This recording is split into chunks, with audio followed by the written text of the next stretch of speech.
Happy Friday, everybody. We made it to the weekend. Well, almost. We still have to get through today. And what a glorious day it is going to be. This is Wake Up Wenatchee Valley. I am Dan Kuntz, your host. It is Friday, the 27th day of April, 2018. And I always try and guarantee you a 5-star show on a Friday, a 5-star. I think I'm going to live up to that promise today because not 20 feet away from me in the other room, the Fred Page Cup is in this building. It will be on this show in the second half of the program, along with, of course, the lovely and talented Arch Ecker and the even lovelier and more talented Chris Clark. Chris Clark, the assistant GM, the assistant coach of the Wenatchee Wild, will be joining us as well as we replay the memories of winning the BCHL Championship and the Fred Page Cup. And now, of course, we turn our eyes to the Doyle Cup. That competition begins tonight at the Town Toyota Center. It's going to be a raucous atmosphere. Can't wait for it. Arch Ecker, Chris Clark, and the Cup itself will be on this set in the second half of this program. You notice there's no chair to my immediate left. Steve Harris taking the day off. Good for you, Steve. Enjoy. A nice little 3-day weekend for Steve. His Apple Blossom Festival's first weekend is almost upon us. So Grant Olson will be handling the news duties. I got a bunch of sports to get to. The obscure holiday. Today in history, we have birthdays. Everyone is entitled to Mike McNally's opinion. And a beautiful Friday is in store for us, Mother Nature-wise. Little bit of uneven, unsettled, cooler, wetter weather for the weekend. But right now, the long-term forecast for the big week of Apple Blossom Festival, leading up to the Milk Growers Grand Parade and everything of next weekend, right now, looks pretty good. It could change, but we try to be as optimistic as we possibly can around here. I got a really good weather forecast for you. So before, I don't want to waste any more time, let's get to our cameras around the valley so then I can slap that weather forecast up for next week. And there we are. Beautiful morning here in God's country. That is the cross camera. As you see, it's zoomed in just a little bit. Sometimes we can see that little inlet at the tip of Wenatchee Heights. Not so today. So Kat, our producer, has zoomed it in just a little bit. The Senator George Seller Bridge and the Pipeline pedestrian bridge in the lower right-hand corner. The trees are blooming all over the place. I know because my allergies are in full swing. Good morning, Wenatchee Valley, God's country. Indeed. Camera 2, Kat has decided we're going to take a little visit to Jump Off Ridge. The Stimmill Basin, plainly in view. You can see the Malaga-Alcoa Highway. You can see a great deal of the East Wenatchee Bench. That's up there a ways. If you've never been up to Jump Off Ridge, it's a ways up there. It's also not particularly easy to get there. My guess is the snow's been gone from that area only for just a couple of weeks as opposed to quite some time ago in the Wenatchee Valley. So there is a beautiful view of the valley from Jump Off Ridge. Please do not jump off Ridge. Camera number 3 will take us to Nanapoc. That is Nanapoc Ridge. Beautiful seals. Do some snow up there. It's a beautiful area up there. That little strip that you see in the forest, that's where they have those high-tension, high-powered lines as they strip across the Nanapoc Ridge area, delivering electricity to other parts of the Pacific Northwest. Good morning, Nanapoc Ridge, with a number 4 rated morning show up there. And camera number 4, speaking of 4, takes us to Apple Annie's, a camera we don't use particularly often, but we've dug it out this week. It's now Kat's new favorite, she tells me. So there's the beautiful hamlet of Cashmere. You can see all the way up to Dryden and Peshastin. That's quite a view, isn't it? And, of course, the Cascades. We call that the Apple Annie's camera because Apple Annie's is pretty much right below that camera. Beautiful view up there. Gorgeous view of Cashmere. We are, by the way, the number 1 rated local morning show between 7 and 8 o'clock in Cashmere. So we got that going for us, which is nice. 4 minutes after the hour. From the National Weather Service, one more day of the good stuff, and then, oops, little problem for the weekend. We'll be fine. It's going to be warm and dry today. We're looking at 84. Warmest day of the year by far. We hit 78, by the way, on Thursday, in case you're interested. So everybody's going to be surging into the 80s today, and then a rather abrupt change is going to come for the weekend. Here is your timeline. By sunset tonight, we'll start thickening up. Well, we will have some rain, but this is some good news for you parade goers tomorrow. Most of the rain will be from 2 a.m. overnight tonight until about 10 o'clock tomorrow morning. So we may have a dry Kai's Fiber Youth Parade. Chance of rain tonight is about 60%. Again, as far as showers on Saturday, 50% chance of showers before 10 or 11 a.m. And then the showers taper off in the afternoon. It's certainly going to be cloudy and a lot cooler tomorrow. As you can see, 20 degrees cooler on Saturday than today. Saturday night, mostly cloudy, 45 for the overnight low. Sunday, still cloudy but dry, 64. For the high, we start off another work week on Monday with more clouds and 64 degrees, but then we turn the table again. The cool and unsettled weather will ease by the middle of the week. Another ridge of high pressure we will rebuild over the area. Warmer and drier weather. The long-term forecast for next week looks really good, and we could be kissing 80 degrees on Saturday of next week, which would be just about perfect weather for the Milk Growers Grand Parade. That is your weather forecast. That is your cameras around the valley. One more thing we wanted to touch on. This is really cool. This crossed our desk yesterday afternoon. As you well know by now, it's something brand new from the Apple Blossom Festival. They have an app you can download. Go to any app store. It's free. I think you can also download it by going to appleblossom.org. It is the way to do it. It's really cool. I used this a lot yesterday. They got coupons for the food fair. I used my first coupon, courtesy of our friends at Crunch Pack, who underwrote the whole thing. The Washington State Apple Blossom Festival's official app is a tool you have to have for the next 9 days. And if you don't believe me, check this out.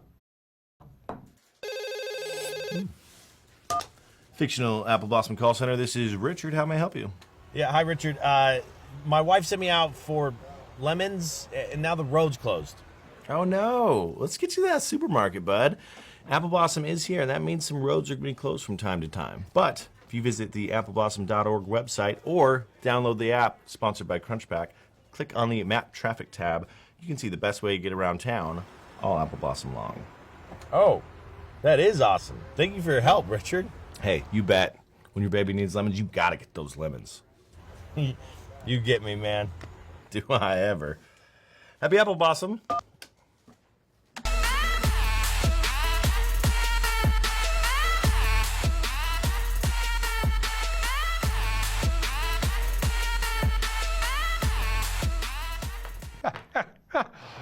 My friend Alex Haley, the commissioner of the beer garden, the star of that very funny little video. So Apple Blossom is now fully in swing. In fact, when we come back, Grant Olson will have your morning news headlines for this Friday, including a very emotional opening ceremonies with Chief for a day. Our cameras were there. You don't want to miss it. Keep the tissues handy. You may need them in 1 minute. The news with Grant Olson is next. You're watching Wake Up in Anchi Valley on the NCW Life channel.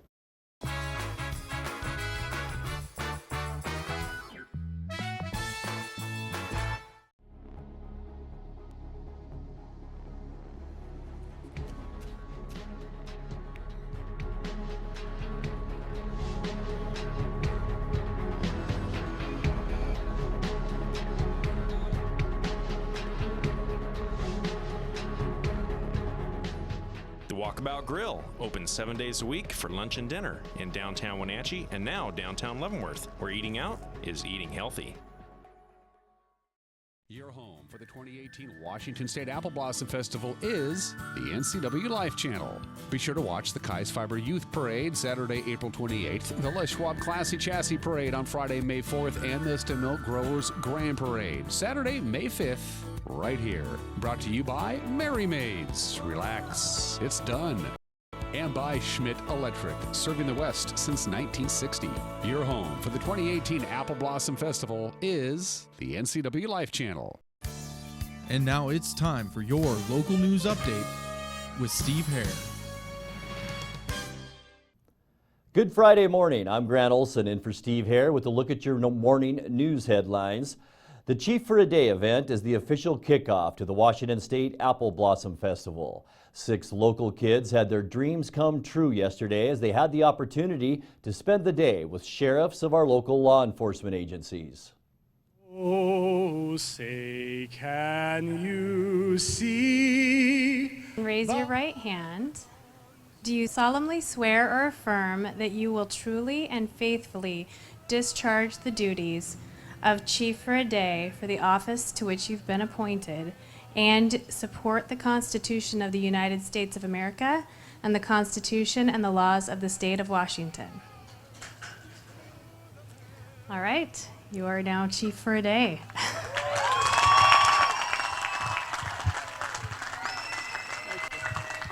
We are not the star of the show today, it's these kids, and we just feel really grateful to be a part of something like this. And as the mayor was saying, this is the kickoff, so we're really, really excited and happy Apple Blossom, and it's a beautiful day. We are really lucky to live in an area such as the Wenatchee Valley, to have law enforcement that care about their jobs, work hard, keep us safe, And so, thanks to both the counties and both the cities and the State Patrol and Fish and Wildlife. Guys, spend your day out enjoying all of the pieces of equipment that are here to provide your safety.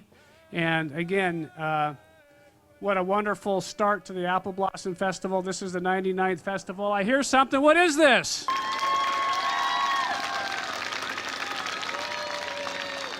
And the home of the brave.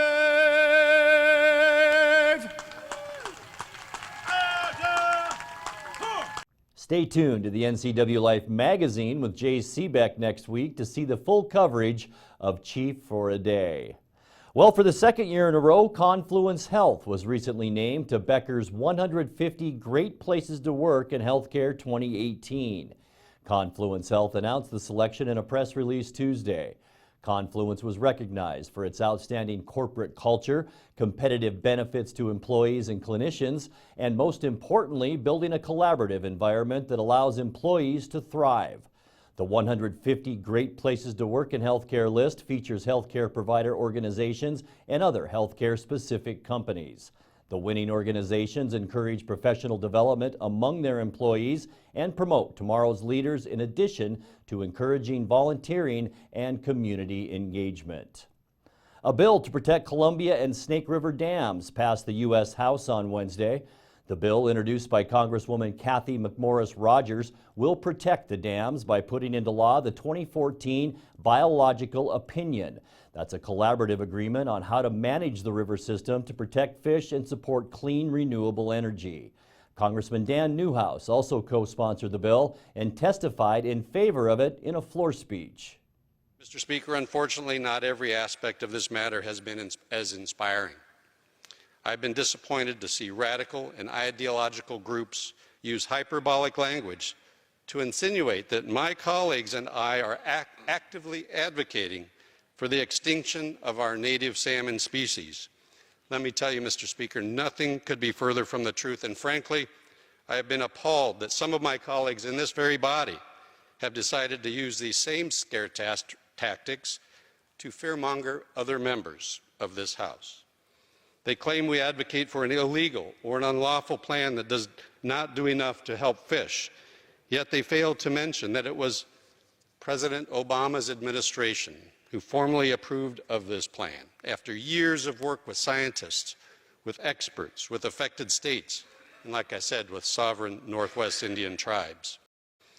Mr. Speaker, I take offense to these fringe voices and proudly stand with the reasoned, serious contributors who have been a part of these collaborative and unprecedented negotiations. I challenge these detractors to let this plan actually come to fruition. Let us actually have a plan that has the intent of continuing our salmon restoration efforts, rather than constantly bogging down our federal action agencies and experts running the system in decades of litigation after litigation. Wednesday's action is in response to a U.S. District Court order requiring federal agencies to increase spill over the Columbia and Snake River dams. This order, which formally began on April 2nd, is expected to cost taxpayers roughly $40 million.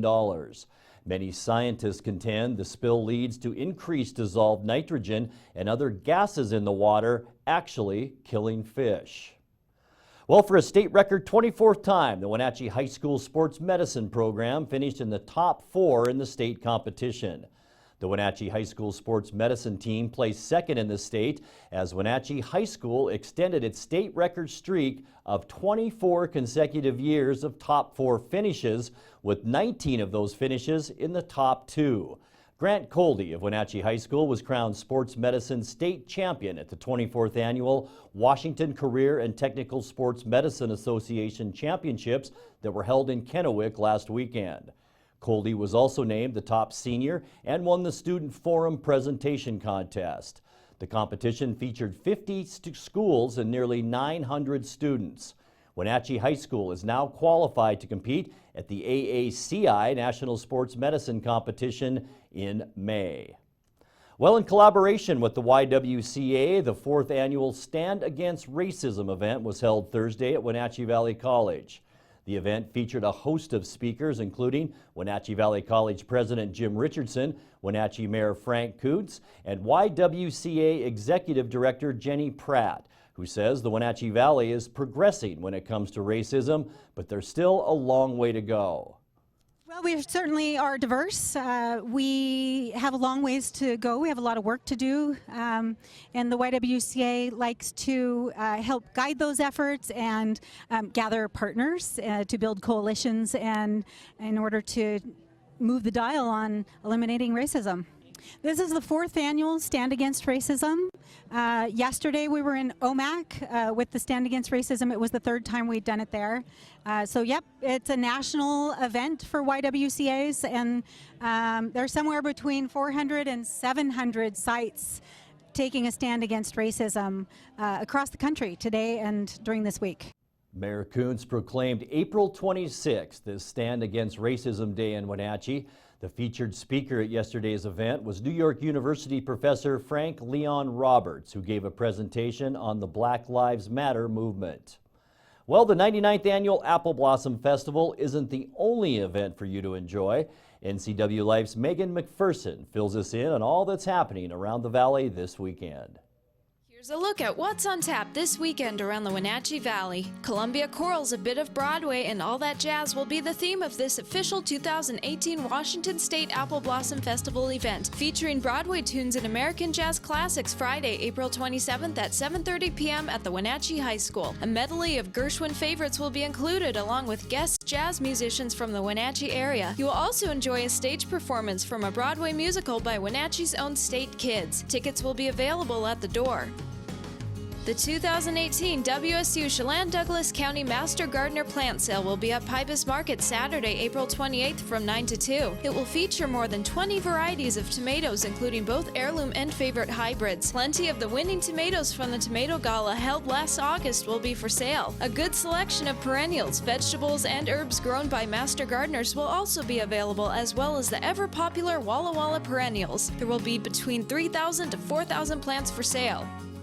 The Horse Lake Half Marathon, 7-mile, and 5-mile trail runs take place Saturday at 8 a.m. at the Horse Lake Reserve Trailhead. The 1,700-acre Horse Lake Reserve is located in the Wenatchee foothills and is owned by the Chelan Douglas Land Trust. The reserve is known for its plant life and stunning views of the North Cascades and the Wenatchee River and Columbia River valleys. The 6th annual trail run event is again a fundraiser for the Chelan Douglas Land Trust. Proceeds will go directly to trail conservation and maintenance at the Horse Lake Reserve.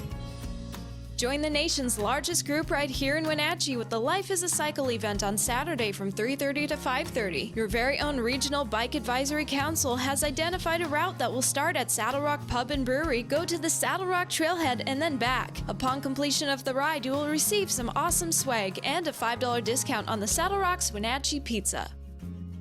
And finally, head to the Chelan County Expo Center Saturday and Sunday for the Two Rivers Medieval Fair. This started as Wenatchee Renaissance Fair in 2008 and was founded as a community activity to promote learning and provide family-friendly activities in the community. The goal is still to provide a fun and affordable opportunity to learn and enjoy history with friends and family. Watch nights jousting, meet lords and ladies, talk to ogres and fairies, listen to storytellers and minstrels, relax at the cider garden featuring local ciders from Pair Up, shop for unique wares, watch out for pirates, and feast at the food court. For more information on this weekend's events, visit ncwlife.com.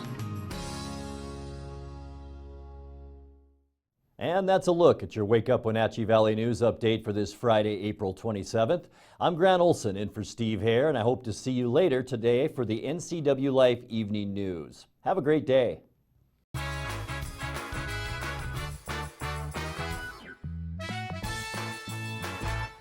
High school sports is back this spring on the NCW Life Channel.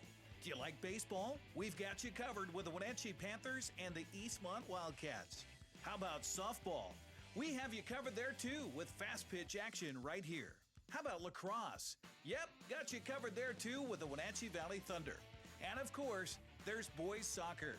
Whatever your interest, we've got you covered on your home for high school spring sports, the NCW Life Channel.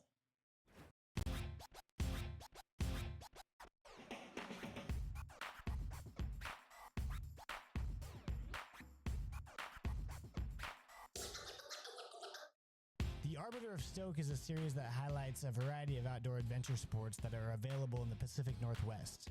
I dedicate my time to enjoying this natural playground. The decision is yours. How will you keep your Stoke?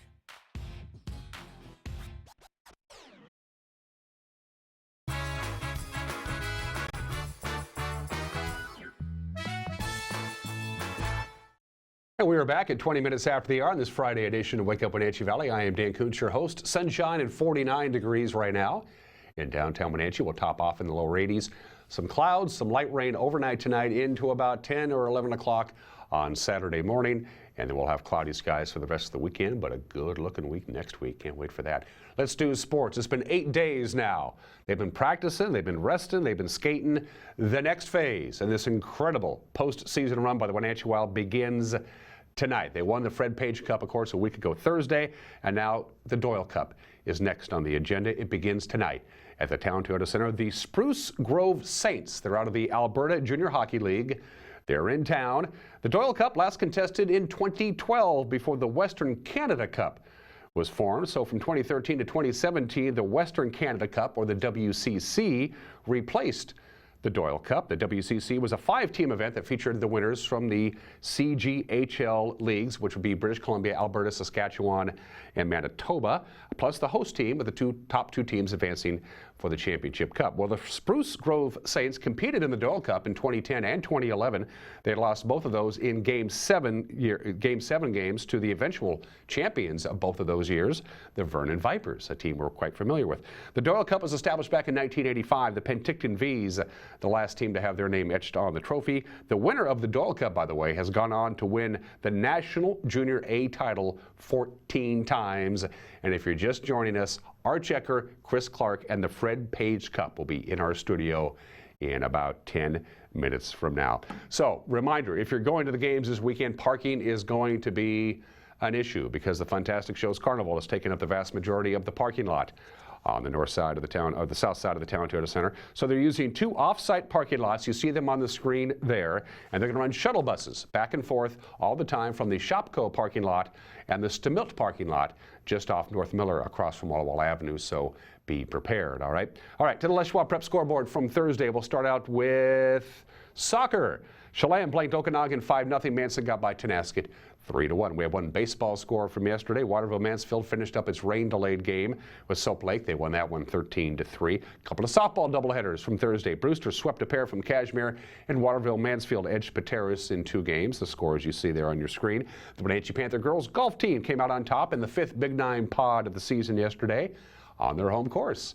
At 3 Lakes, Wenatchee carded a 407. That was 4 shots better than Davis. The Eastmont girls finished 4th. So that's what happened. Now here's what's going to happen. The schedule for the weekend. We'll start out with Eastmont hosting Sunnyside in a baseball doubleheader at Dan White Field. First game begins at 4. Wenatchee continues its battle for first place with Moses Lake. They'll be at Moses Lake at Larson Field.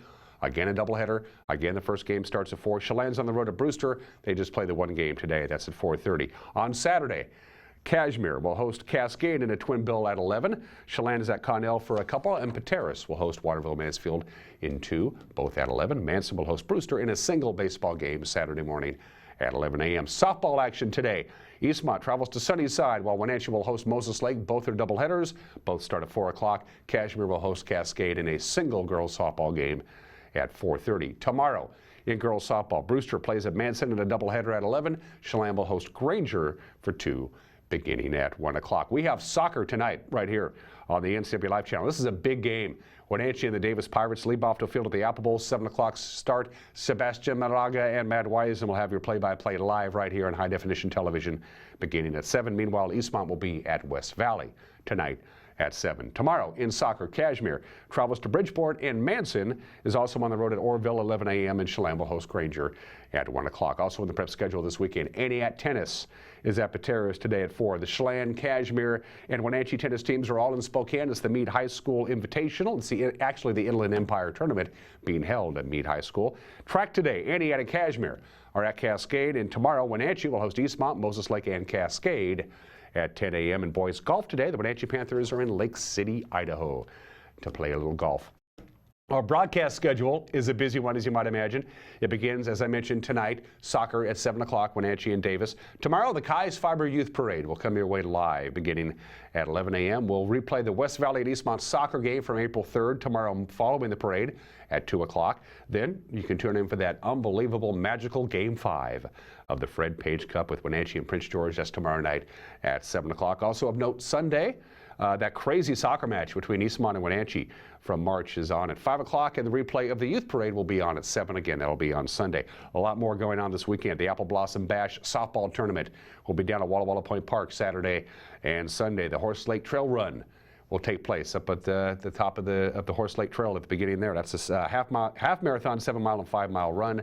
Begins tomorrow morning at 8 a.m. The Apple Blossom Pickleball Tournament takes place over the weekend at the Eastmont Community Park. Racing is back at the Wenatchee Valley Super Oval. This is one of the big ones of the year, the Leonard Evans 150. Saturday night, you got the super late models, you got the CR Legends, you got the street stocks. It all gets underway Saturday afternoon at 4. In the meantime, there's baseball. Kyle Seager, 3 for 4, delivered what proved to be the game-winning RBI double in the 8th inning. The Mariners beat Cleveland 5-4 last night. James Paxton didn't get the decision, but he looked pretty good. 6 innings, he allowed 4 runs. He allowed 2 runs, 4 hits. He struck out 10. Edwin Diaz pitched well. Nice little series so far. Mariners are playing some pretty good baseball if you haven't paid much attention. Seattle and Cleveland go at it again today at 4:10. And finally, we can't forget about the National Football League draft. Baker Mayfield, #1 overall to Cleveland, the #1 overall pick. In fact, a bunch of quarterbacks went early, including Sam Darnold from USC. He was taken #3 overall by the Jets. The big surprise, the Seahawks. They took a relative unknown and the 27th pick overall. San Diego State running back Rashad Penny is the gentleman's name. And unless there's a trade, Seattle has to wait until the 4th round for its next selection. They actually traded down with the Packers. By the way, Wenatchee's Cody O'Connell not drafted in the 1st round yesterday, but keep your fingers crossed, Cody. You'll get drafted by somebody. Some NFL team is going to be smart enough to draft the continent. That's sports at 27 minutes after the hour. It's time for the obscure holiday of the day today. Nothing obscure about it. The last Friday in April is Arbor Day and has been for a long time. We love trees. They bring aesthetic beauty to our world. They provide shelter for birds and animals and insects. Of course, they are the lungs of our planet, the trees are. And we get products from trees, like wood and paper. Trees are vitally important to all parts of living on this planet. It is Arbor Day. Plant a tree, plant a couple of trees. Arbor Day is today, always the last Friday in April. It is April 27th, 2018. Today in history, 2 items.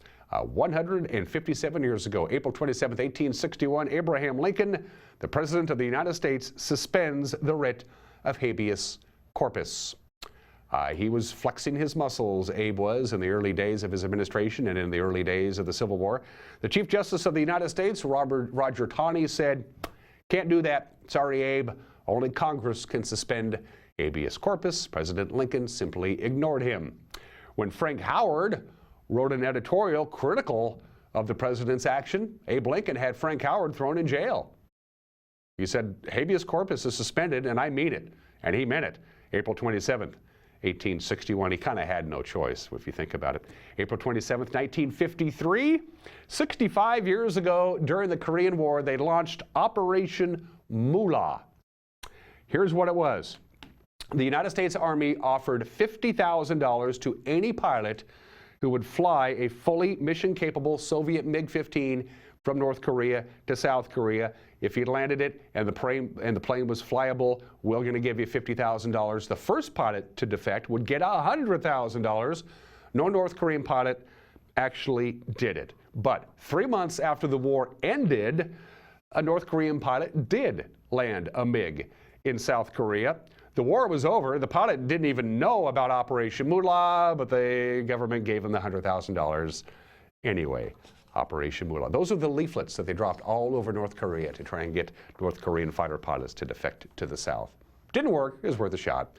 29 minutes after the hour, 3 birthdays, 2 historical birthdays. Speaking of the Civil War, the 18th President of the United States, Ulysses S. Grant, was born on this date in 1822, died of throat cancer at the age of 63 in 1885. He smoked 20 cigars a day. That probably contributed to his ill health towards the end. He was only 46 years old when he was elected to the presidency of the United States. His presidency is being reevaluated by many historians. He's getting higher marks than he did just a few decades ago. Ulysses S. Grant, born in this state in 1822. The greatest second baseman in baseball history, Rogers Hornsby, was born in this state in 1896. Long association, of course, with the St. Louis Cardinals, winner of 2 Triple Crowns. Only Rogers Hornsby and Ted Williams have achieved that feat. In 1924, he batted .424, still the greatest single-season batting average of all time, the greatest second baseman ever. Rogers Hornsby was born in the state in 1896, passed away at the age of 66 in 1963. And here's a guy we all love. If you're a Seahawk fan, Chuck Knox. Chuck Knox is 86 years old today. Why he's not in the Pro Football Hall of Fame, I don't know. He should be. Of course, he coached the Seahawks from 1983 to 1991, including the Seahawks' first 4 playoff appearances. Chuck Knox affectionately turns 86 years old today. It is 31 minutes after the hour. Everyone is entitled to Mike Magnotti's opinion, and then Art Checker, Chris Clark, and the Fred Page Cup in this studio. We got to start talking about the Doyle Cup. It's next on the agenda. We're talking wild hockey. Coming up next, you're watching Wake Up Wenatchee Valley live from Studio 3 in downtown Wenatchee on the NCW Life Channel.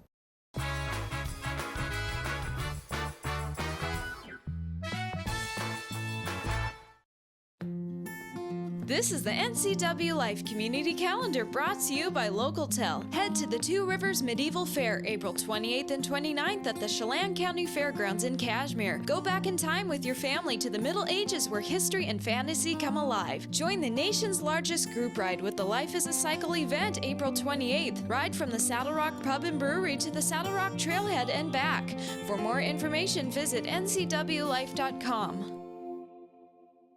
I have a doctor who knows what they're talking about. It's just so much more hands-on and friendly than anywhere else I've ever been. It's really great to walk into somewhere where you feel welcomed and you feel accepted. We've just been grateful for the care and respect that we've been given there. And here when I come to visit my doctor, I'm not afraid to ask questions. It's not just about getting you in and out. I love my care at CVCH. It's awesome. Give it a try.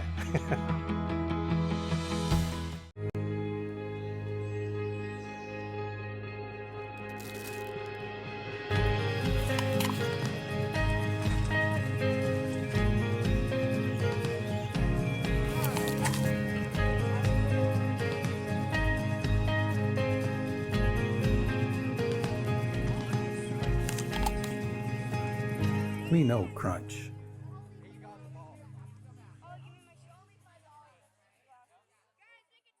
Walk and Roll Wenatchee's Asian Express is fast, fresh food. Wenatchee Roll's new Poke Hawaiian Fresh Salad Bar is the best. Fresh greens, fresh seafood, and handmade sauces. You know what you want. At Walk and Roll, create your own style meal. Hot off the line chicken, beef, and veggie plates. Lunch or dinner to match your appetite. Fresh sushi, hot entrees, Poke Fresh Salad Bar. It's new. It's Walk and Roll Wenatchee, fast, fresh food your way. Located on 5th and Mission. The monsters are coming to Manson. It's the second annual Manson Rat Rod Car and Truck Show, May 19th and 20th at Leffler Field in Manson. See the gnarliest rat rod cars and trucks around with handcrafted, one-of-a-kind workmanship, hot rod, classic cars, trucks, and a class for the high school kids to bring what they drive. You still have time to enter online at moretomanson.com. Don't miss it. May 19th and 20th at Leffler Field in Manson. The monsters are coming to Manson.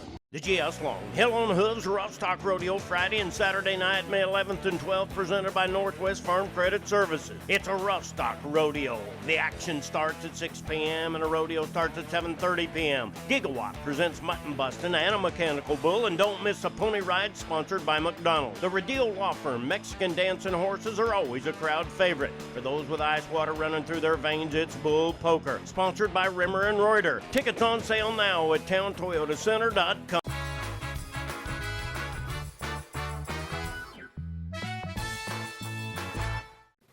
Hey, this is Mike Mad Dog Magnotti, and everybody's entitled to my opinion. Now, how we men perceive our behaviors with our wives can have a huge effect, not only on our relationships, but our being the man we want to be. Working with a couple recently, The wife was weeping in rage due to her husband's insensitive behavior. Now, he looked at me and said, I'm not doing anything wrong. What am I supposed to do? Be a wimp and do everything she tells me to do? Now, I told him to stop being stupid and face the fact that his insisting on doing what he wanted to do was hurtful to a person that he claimed to love, a woman he promised to protect and cherish. I said, maybe you should be willing to let go of what you think are your rights and start showing love and respect to your wife. Now, that's hardly being a wimp. That's being a real man. Now, this is Mike Mad Dog Magnotti, and that's my opinion.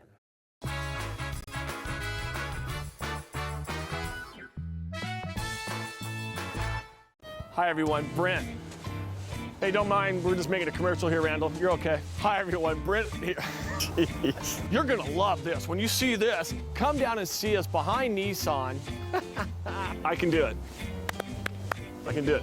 The all-new 2018 Nissan. That's done. I'm done. We can't do it. Come down and see us at Town Nissan behind Costco in East Wenatchee. Better performance, better. What's your auto mocha emergency? It's a Frappuccino mocha with whip. The espresso shakes are my most favorite because I can get any flavor. Peanut butter chocolate Frappuccino. Definitely the espresso shakes. My favorite is the mocha Frappitas. A peach Red Bull.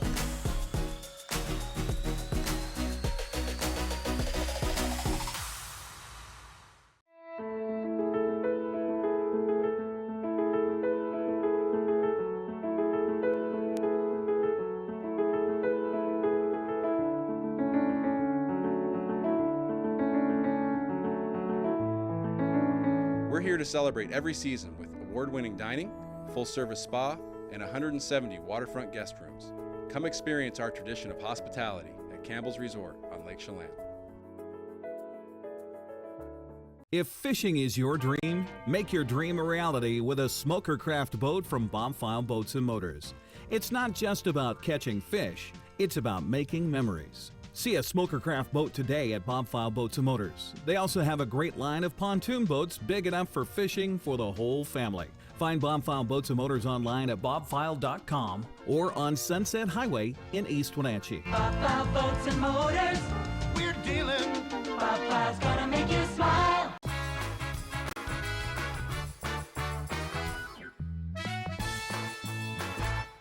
And we are back on this Friday edition of Wake Up Wenatchee Valley. Not an ordinary Friday, a very special Friday. For you to all know our checker, he's been on this show 8 million times. He's my favorite guest. He's been on this show more than anybody. Chris Clark, the assistant general manager and assistant coach of the Wenatchee Wild, has been on this show before as well, talking about billet families, but I have them both on together, and a very special guest, the Fred Page Cup. This is it. This is Fred.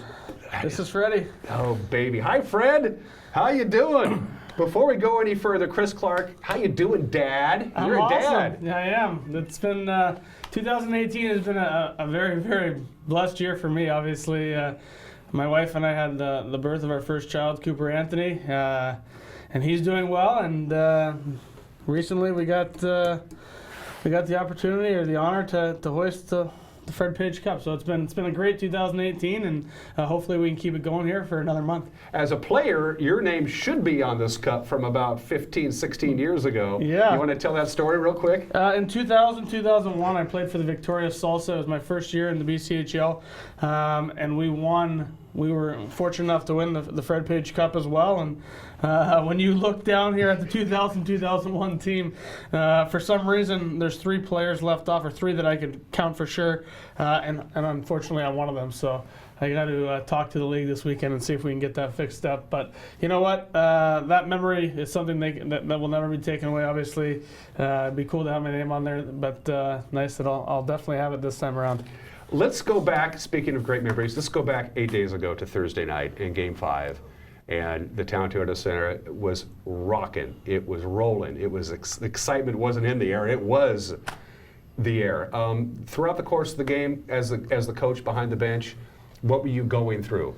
Well, you know, actually it was a little bit nerve-wracking because we were playing unbelievable, but their goalie was playing out of his mind. I mean, we probably should have been up 3-0 after the first period and probably 6-0 after the second period, but he was just, I mean, he was playing unbelievable. He was doing his job, and so it was obviously a little bit tense in that point that we were only up 1-0, but we were playing really well. But you know, throughout this playoffs, it's kind of been the same theme for us throughout the playoffs, is that just keep believing in the process, keep trusting the process, and when we play the way we're capable of, we know that most nights we're going to be successful. We're going to have a real good chance to be successful, and obviously we scored a huge power play goal there at the start of the third, and we're able to bring it home. And then in that third period, I mean, the excitement, it felt like all 3,800 people were standing the entire third period. It was unbelievable, and real honor to be a part of it. Arch, you're my favorite guest. I watched the videos, the final 10 seconds and the countdown, and listened to your call, and then you worked your way down to the ice and had a chance to lift the cup itself. We have the video. Arch, talk about this moment, please. Well, you know, I just kind of wanted to make sure that everybody had their go with it, but and then I kind of just slipped over there near Bliss, and we got my turn at it, and you know, it's just an amazing moment when you think about, for me, first off, you know, I think about just how lucky I am to be a part of this organization in the first place, and then to have the success that we've had in the 2 years that I've been here, and now to be welcomed into this family and to be able to raise a cup with this bunch. Oh, yeah, you know, even sitting here talking about it in the morning just makes my heart flutter a little bit, so it's great. Let's show the footage of the actual cup presentation, and as we do this, Clarkie, go ahead and take the lead here. What's going through your mind? I want to pick up the cup right now. No, you know what? As a fan of hockey, you've watched, whether it's a Stanley Cup or a different cup that, you know, in other leagues, you've watched this presentation hundreds of times, and to now finally be just a part of the moment and see our guys who have worked so hard throughout the year to get to have this moment. I mean, as we're talking about, the hair on my arm is standing up. I'm getting chills just reliving this moment. But honestly, just a ton of excitement for our guys. They worked so hard and put in so many countless hours to get to this moment, and just couldn't be more proud of the guys and the effort they put in here. And here's Commissioner Grisdale giving obviously kudos to the Prince George Spruce Kings, who deserved a huge round of applause, and it was nice that our fans gave that to him. And then he's obviously honoring our great fans here in Wenatchee that make the Wenatchee what they are, and then any second here he's gonna finally present the trophy to our captain, to AJ, who got to do the honors as the captain. I think they go through the medals first. They give everybody a medal, but you know what's interesting, because that Fred Page Cup, as you sit there and you look at it, and it's you know, it's a big hunk of wood with a bunch of little tin things strapped to it, right? And it's got a cute little bowl on the top. But the symbolism of what it represents and how hard it is to earn it. People say the Stanley Cup, they say it's the hardest trophy to win in sports, and in a sense it is, because you have to win 16 games to get there. The Wild had to win 16 playoff games to win this one, and we're not done yet. We still have an opportunity to compete for the Canadian National Championship. What a great moment that was. Look at that crowd. Unbelievable. It was a wonderful moment. I could watch that again. And this is the actual cup. So are people in the general public, before we start talking about the stunt double, the actual cup stunt double. Yeah. Where does this cup normally at? Is it going to be like the Stanley Cup? Are the players going to have a chance to hold on to it for a couple of days? What happens physically to this cup now? I think we get to keep it for, I don't know the exact time frame. If it was up to me, we get to keep it until they hand it out next year. But I do believe we're going to have it on display this weekend, I believe, at the game. So and fans can have a picture taken with it. Yeah, you can get your picture taken with it. And honestly, one of the coolest things to do is just to read. I'm pretty sure Brett Hull's name is on here somewhere, and other NHL players. Tyson Jost, I know, is on here. So just the history of the BCHL is pretty awesome. If you get a chance, fans, when you come down to take a quick picture of it, I know the line will be pretty long, but just to look at some of the names on here is and the history of hockey on here is pretty awesome. Thursday night, it's all over. The lights are being dimmed. The fans are just aglow and a buzz as they head out to the streets of Wenatchee. Take me inside the locker room, Clarkie, when it was all said and done, and you are the BCHL championship. Talk about the locker room afterwards. You know what? The guys were excited, and they should have been. I can't tell you, obviously the fans get to enjoy Friday and Saturdays when it's the funnest time, but the hours in the gym, the hours in the classroom, the hours doing video, all the stuff that our guys do, countless hours every week, you could just see it. It was like just pure excitement. Like, kids being kids, jumping up and down, hugging each other, crying. It was every emotion you'd imagine a championship to be. And as a coach, it was just awesome to sit back and watch that, and just watch the Murphy Strattons, who have gone through so much in such a young hockey career, starting in the Western League, coming to the BCHL.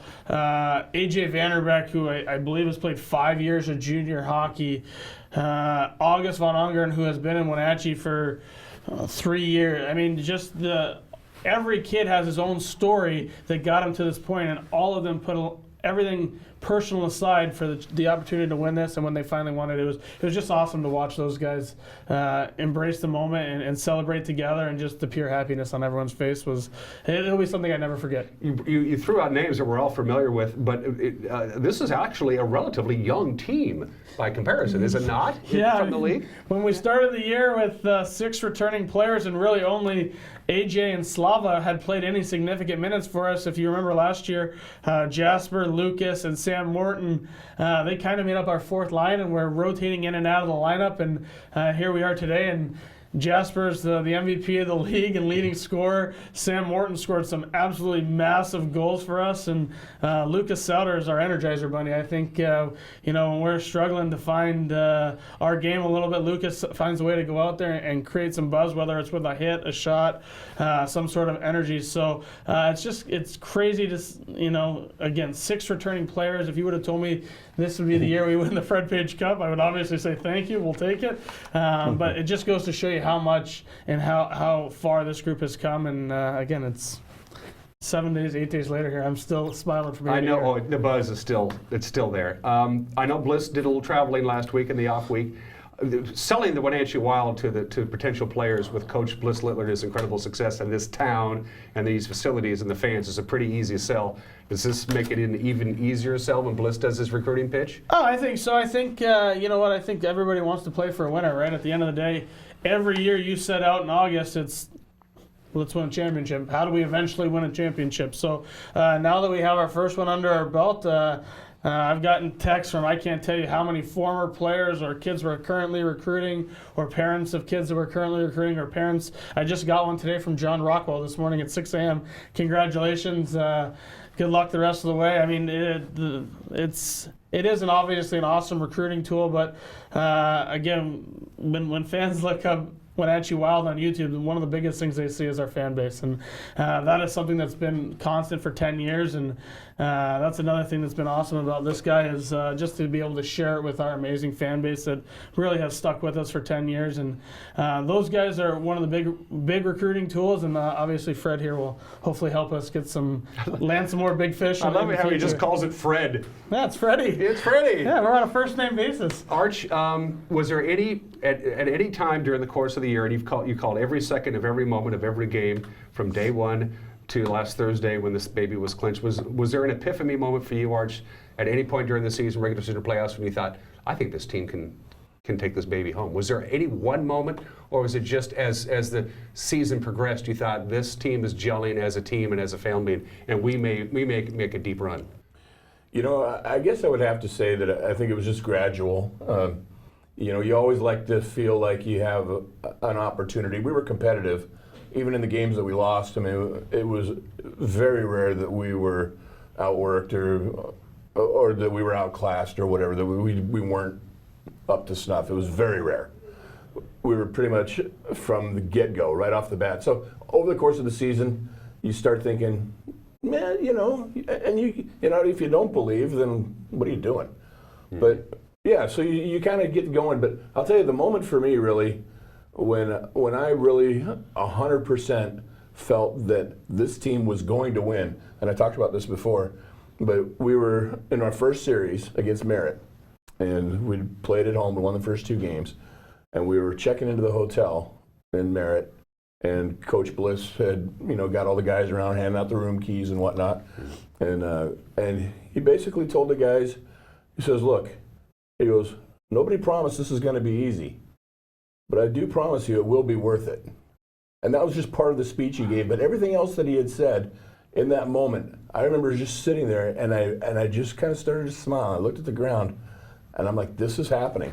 This is happening. And that's when I knew And Clarkie and I were sitting there. We were in Vernon, so we go ahead and we finish out the Merit Series. And we're sitting there in Vernon. And granted, we did lose those first 2 games, but it was before game 1. And we were sitting there, and I looked over at him. I said, I've got a good feeling about this. Yeah, you did. And he goes, me too.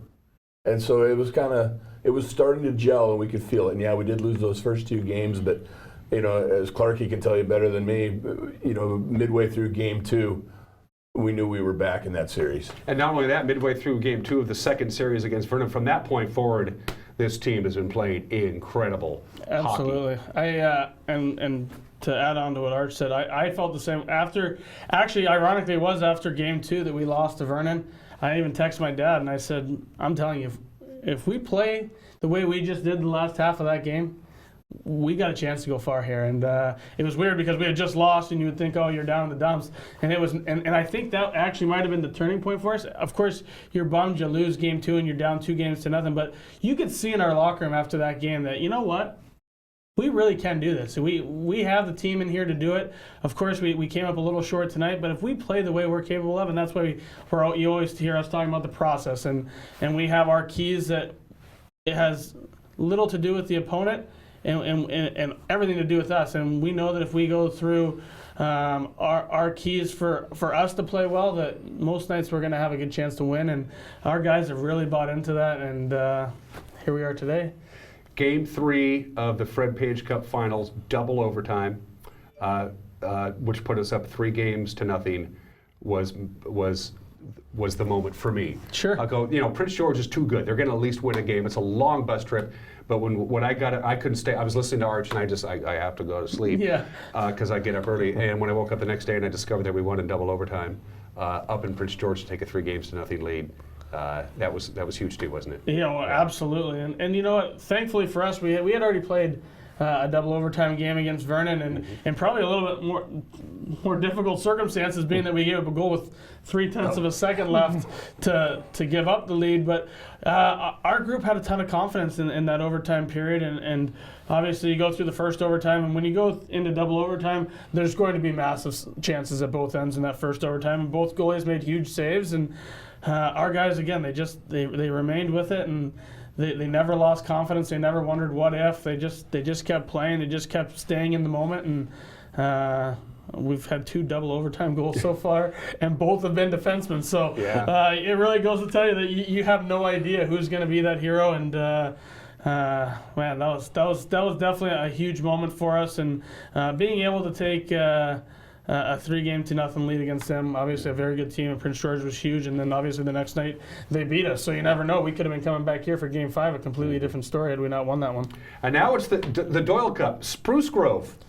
What do you know about them? Is this total new? How do you scout a team that you know nothing about? Well, I can tell you, before watching a single minute of video, I know that they've gone through the same grind we have, so I have a tremendous amount of respect. Without watching 1 minute of video, I can tell you that I got a tremendous amount of respect for that team, because to win in the playoffs and 7-game series is not easy. I do know that after watching video, they're an extremely hard-working group.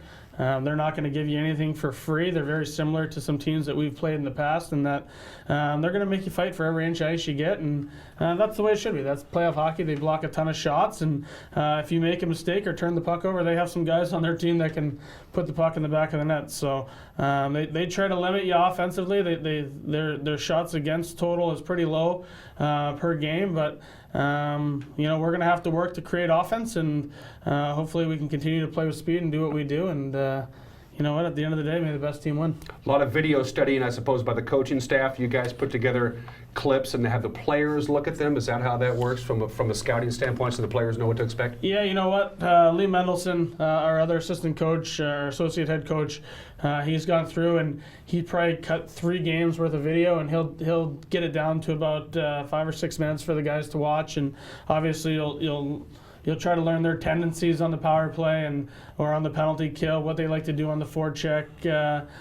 But again, and our motto all year has been to worry about us and what we do, and you don't want to bog the guys down with a whole bunch of information, and so when they get out there, they're playing slow, because playing slow is not the Wenatchee Wild brand. That's not what we want to do. We'll give them some things to think about when they're out there, some things to look for, some tendencies, but at the end of the day, I'm sure Spruce Grove is the same way. You want to play your game. You want to do what you do well. You want to do what's gotten you to this point, and we're not going to change a whole bunch because we're now playing a new team. That's just never been our way. So yeah, it's again, both teams are going to do what they do well, and hopefully it's another great series. And I know it'll be 2 great games, possibly 3 here this weekend. When you watched the highlights earlier of the Fred Page Club clinching game and all that stuff, the trophy stuff, you noticed a lot of gentlemen were wearing what Arch is wearing right now on his left lapel, that yellow ribbon. Explain, for the uninitiated, Arch, explain the ribbon. Well, this is it's a tribute to the Humboldt Broncos organization, who endured a horrific blow with a bus crash in which 16 people lost their lives, and the other 13 people on the bus were all injured, and many still in hospitals recovering. And and that's just it's an event that touched everyone, and not just the hockey world. I mean, people across all walks of life have felt it. There's something about it just reverberates. But well, I'll tell you, for those of us that make our livings in the game and on buses, it strikes deep. And, you try to find ways to show your respect and whatnot, and this is just the littlest of things. But if nothing else, if it sparks a conversation and it keeps the positive vibes and the memories of those individuals, keeps them vibrant, then I guess to that end, it serves a bit of a purpose, and so many people are doing different things. A lot of the teams in that league have they've painted their logo in the ice.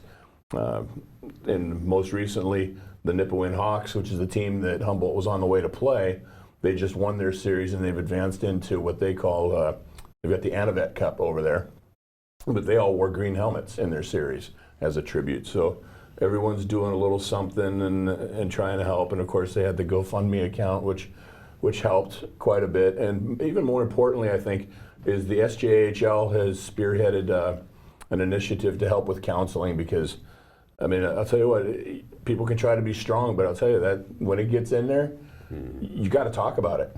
You have to deal with it, because getting back on that bus is, it's important. Yeah.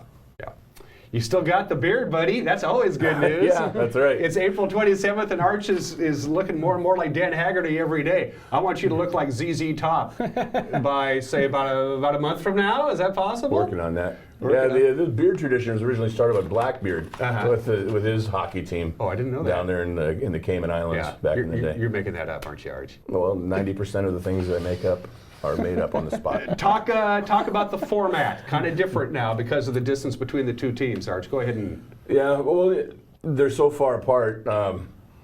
They're really only about 3 hours further than the Prince George trip, but still, with the distance being a factor, they set it up to where you just travel once between the two destinations. It's a format that Fairbanks has used on occasion as well, just because of the cost and the travel.